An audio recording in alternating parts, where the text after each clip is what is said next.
কঙ্গোর বিরুদ্ধে ড্রয়ের পর ক্রিস্টিয়ানো রোনালদোকে নিয়ে সমালোচনা হয়েছে। থিয়েরি অরি বলেছেন স্বার্থপর। পরিসংখ্যান বলছে 90 মিনিটে মাত্র 25 বার বল টাচ করেছেন। এবার রোনালদোর সতীর্থ বললেন এমন কথা যা ড্রেসিং রুমের ভেতরের বাস্তবতাকে একটু হলেও বাইরে এনেছে।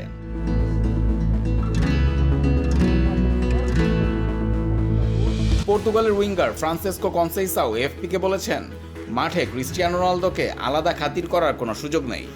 কনসেইসাও বলেন তাকে আলাদাভাবে বল পাস দেওয়ার কোনো দরকার আমরা মনে করি না।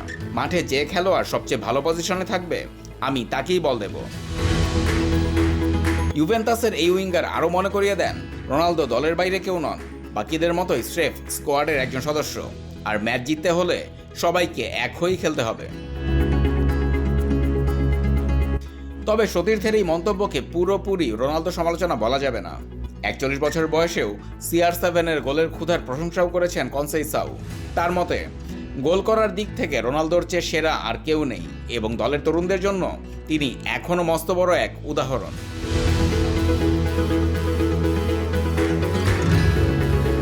কঙ্গো ম্যাচের হতাশা ভুলে এখন পর্তুগালের সামনে মিশন উজবেকিস্তান। কনসেইসাও বলছেন এই ম্যাচেও ভালো না খেললে চাপ আরও বাড়বে।